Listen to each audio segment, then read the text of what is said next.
ನಮಸ್ಕಾರ.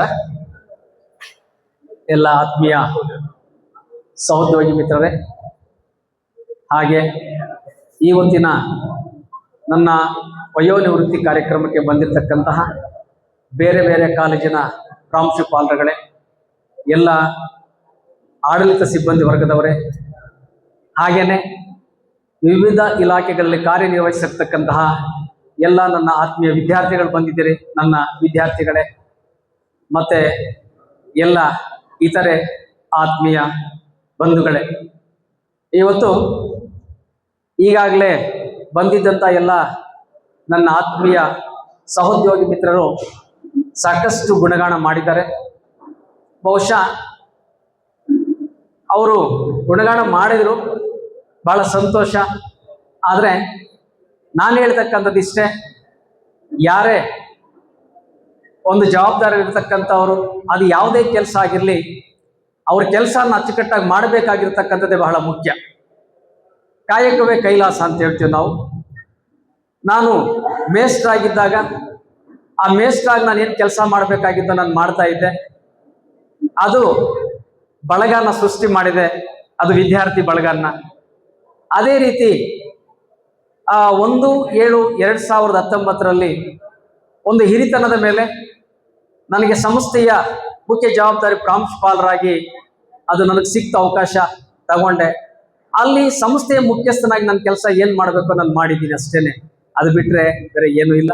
ಬಟ್ ಏನು ಅಂತಂದ್ರೆ, ನಾನು ಎಲ್ಲರಲ್ಲೂ ಕೂಡ ನಾನು ಮನವಿ ಮಾಡ್ಕೊಳ್ತಕ್ಕಂಥದ್ದು ಇಷ್ಟೇ, ಅದು ಯಾವುದೇ ಕೆಲಸ ಆಗಿರಲಿ ನಮ್ಮ ಕೆಲಸ ನಾವು ಅಚ್ಚುಕಟ್ಟಾಗಿ ಮಾಡಬೇಕಷ್ಟೇ. ಅದೇನು ಅಂತಂದ್ರೆ, ನಾವು ಮಾಡತಕ್ಕಂಥ ನಮ್ಮ ಕೆಲಸ ನಮ್ಮನ್ನು ಗುರುತಿಸುತ್ತೆ ಅಷ್ಟೇ. ಆಮೇಲೆ ಜೊತೆಗೆ ನಾನು ಆವತ್ತಿಂದ ನಾನು ನಂಬಿರ್ತಕ್ಕಂಥದ್ದು ಏನು ಅಂತ, ನನ್ನ ವೃತ್ತಿಯಲ್ಲಿ ವಿದ್ಯಾರ್ಥಿಗಳಿಂದ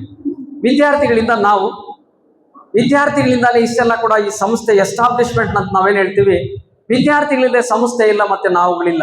ಹಂಗಾಗಿ ಆ ವಿದ್ಯಾರ್ಥಿಗಳಿಗಾಗಿ ನಾವುಗಳು ಸದಾ ಅವರ ಉಜ್ವಲ ಭವಿಷ್ಯಕ್ಕಾಗಿ ನಾವು ಶ್ರಮಿಸ್ಬೇಕು. ನಾವು ಏನ್ ನಮ್ಮ ಕೈಲಾಗುತ್ತೋ ಆ ಮಕ್ಕಳು ಮುಂದೆ ಒಳ್ಳೆಯ ಭವಿಷ್ಯವನ್ನು ರೂಪಿಸ್ಕೊಳ್ಳಿಕ್ಕೆ ನಾವು ಮಾಡಲೇಬೇಕಾಗುತ್ತೆ. ನಾನು ಮಾಡ್ತಾ ಬಂದಿರ್ತಕ್ಕ ಇದನ್ನೇ ಜೊತೆಗೆ ಇಲಾಖೆಯ ಸಂಸ್ಥೆಯ ಮುಖ್ಯಸ್ಥನಾಗಿ ಇಲಾಖೆ ಆಗಿಂದಾಗೆ ಸಂಸ್ಥೆಯ ಅಭಿವೃದ್ಧಿಗಾಗಿ ಮಕ್ಕಳಿಗಾಗಿ ಏನದು ಹೇಳ್ತಾ ಇತ್ತೋ ಅದನ್ನು ನಾನು ಶಿರಸಾವಹಿಸ್ತಾನೋ ಪಾಲಿಸ್ತಾ ಬಂದಿದ್ದೀನಿ ಅಷ್ಟೇ ನಾನು ಮಾಡಿರ್ತಕ್ಕಂಥದ್ದು. ಒಟ್ಟಾರೆ ನಾನು ಇಷ್ಟು ಮಾತ್ರ ಹೇಳಬಲ್ಲೆ, ಎಲ್ಲ ನನ್ನ ವಿದ್ಯಾರ್ಥಿಗಳಾಗಿರ್ಬೋದು, ಮತ್ತೆ ನನ್ನ ಸಹೋದ್ಯೋಗಿಗಳಾಗಿರ್ಬೋದು, ಮತ್ತೆ ಬೇರೆ ಬೇರೆ ಕಾಲೇಜುಗಳಿಂದ ಬಂದಿರತಕ್ಕಂಥ ಎಲ್ಲ ನನ್ನ ಆತ್ಮೀಯ ಬೋಧಕೇತರ ಸಿಬ್ಬಂದಿ ವರ್ಗದವರಾಗಿರ್ಬೋದು, ನಾನು ಮನವಿ ಮಾಡ್ಕೊಳ್ತಕ್ಕಂಥದ್ದು ಇಷ್ಟೇ. ಇನ್ನು ಮುಂದೆ ಸರ್ವಿಸ್ ಅಲ್ಲಿ ಏನಿದ್ದೀರಿ ಆ ಸರ್ವಿಸ್ ಅಲ್ಲಿ ಇರ್ತಕ್ಕಂಥವ್ರು ಕೂಡ ಇಷ್ಟೇ, ನಮ್ಮ ಕೆಲಸ ನಾವು ಅಚ್ಚುಕಟ್ಟಾಗಿ ಮಾಡ್ಕೊಂಡು ಹೋಗ್ಬೇಕು ನಾವು. ಮತ್ತೆ ಆಯಾ ಇಲಾಖೆಯಲ್ಲಿ ಇರ್ತಕ್ಕಂಥವ್ರು ಆಯಾ ಇಲಾಖೆಯ ಜವಾಬ್ದಾರಿಗಳನ್ನು ಸಮರ್ಥವಾಗಿ ನಿರ್ವಹಿಸಬೇಕಾಗಿರ್ತಕ್ಕಂಥ ಬಹಳ, ಅದರಲ್ಲೂ ಕೂಡ ಮುಖ್ಯವಾಗಿ ನಾವು ಕಾಲೇಜುಗಳಲ್ಲಿ ನಾವು ಬೋಧಕರಾಗಿರ್ತಕ್ಕಂಥ ನಾವುಗಳು ವಿದ್ಯಾರ್ಥಿಗಳ ಯಾವತ್ತೂ ಕೂಡ ನಮಗೆ ಬಹಳ ಮುಖ್ಯ ಆಗಿರ್ತಾರೆ. ಆ ವಿದ್ಯಾರ್ಥಿಗಳಿಗೆ ಯಾವುದೇ ಕುಂದುಕೊರತೆಗಳು ಬಾರದಂತೆ ನಾವು ನೋಡ್ಕೊಳ್ತಕ್ಕಂಥ ಜವಾಬ್ದಾರಿ ನಮ್ದು. ಯಾಕೆಂತಂದ್ರೆ ಅವರಿಂದ ನಾವು ರಾಜ್ಕುಮಾರ್ ನೆನಪಾಗ್ತಾರೆ. ಯಾಕಂದ್ರೆ ರಾಜ್ಕುಮಾರ್ ಯಾವಾಗಲೂ ಕೂಡ ಒಂದು ಮಾತು ಹೇಳೋರು, ಅಭಿಮಾನಿ ದೇವರುಗಳೇ ಅಂತ ಹೇಳ್ಬಿಟ್ಟು.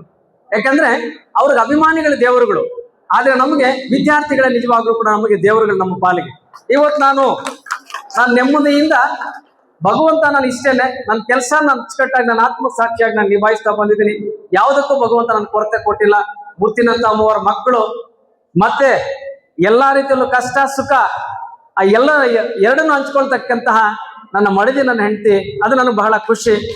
ನಾನು ಯಾವತ್ತು 96ರಲ್ಲಿ ಸೆಪ್ಟೆಂಬರ್ 1 ಅವ್ರ ಕೈ ಹಿಡಿದ್ನೋ ಅವಾಗಿಂದ ನನಗೆಲ್ಲ ಪ್ಲಸ್ ಪಾಯಿಂಟೇನೆ.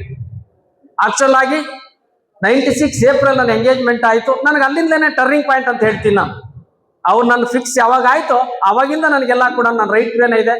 ಆ ಜೊತೆಗೆ ಇಷ್ಟೆಲ್ಲ ಕೂಡ ಈಗ ನಮ್ಮ ಮಿತ್ರರು ಹೇಳಿದ್ರಲ್ಲ, ಇನ್ನೂ ಕೂಡ ಇವರು ಬಹಳ ಹೆಂಗಾಗಿ ಕಾಣ್ತಾರೆ ಹಂಗೆ ಹಿಂಗೆ ಅಂತ, ಅದರಲ್ಲಿ ಬಹುತೇಕ ಅವ್ರ ಪಾಲಿದೆ. ಹಂಗಾಗಿ ಒಂದು ನನ್ಗೆ ನೆನಪಾಗುತ್ತೆ, ನಾನು ಬಹಳ ಕಷ್ಟದಿಂದ ಬಂದಿರ್ತಕ್ಕಂಥವನು.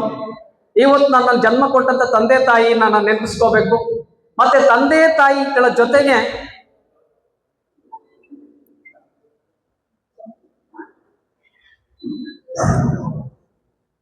ಅವರಿಗೆ ಸಮಾನರಾದಂತ, ನೀವು ನೋಡಿಲ್ಲ, ನನ್ನ ಫಿಸಿಕಲ್ ಹ್ಯಾಂಡಿಕ್ಯಾಪ್ ನನ್ನ ಅಣ್ಣ ಇದ್ದರು ನನಗೆ, ಅವ್ರ ದೇವರು ನನಗೆ. ಇವತ್ತು ನಾನು ನಿಂತಿದ್ದೀನಿ ಅಂತಂದ್ರೆ ದೇವರವರು ಕಾಲಿರ್ಲಿಲ್ಲ, ಇವತ್ತು ಒಂದು ಪ್ರಿನ್ಸಿಪಾಲ್ ಆಗಿ ನಾನು ಇವತ್ತು ರಿಟೈರ್ಡ್ ಆಗ್ತಾ ಇದ್ದೀನಿ. ತಂದೆ ತಾಯಿ ಜೊತೆಗೆ ನನ್ನ ಅಣ್ಣಂದಿರು ನನಗೆ ಸಮಸ್ಯೆ ಎಷ್ಟು ಅಂತಂದ್ರೆ ನಾನು ಸೇರಿದಂತ ಸಂದರ್ಭದಲ್ಲಿ 96ರಲ್ಲಿ ಎಷ್ಟು ಕಷ್ಟ ಆಯ್ತು ಅಂತಂದ್ರೆ ಯಾಕೋ ಹೇಳ್ಕೋಬೇಕು ಅಂತ ಅನಿಸ್ತಾ ಇದೆ. ಯಾಕೆಂದ್ರೆ ನಮ್ಮ ವೃತ್ತಿ ನಾವು ಯಾಕೆ ಪಾಲಿಸ್ಬೇಕು, ಪಾಲಿಸಿದ್ರೆ ನಮ್ಮ ದೇವರು ಯಾವ ರೀತಿಯೆಲ್ಲ ಕೂಡ ಅನುಕೂಲ ಆಗುತ್ತೆ ಅನ್ನೋದಕ್ಕೆ ನಾನು ಹೇಳ್ತಾ ಇದ್ದೀನಿ. ಸೇರಿದಂತ ಬಹಳ ಕಷ್ಟ.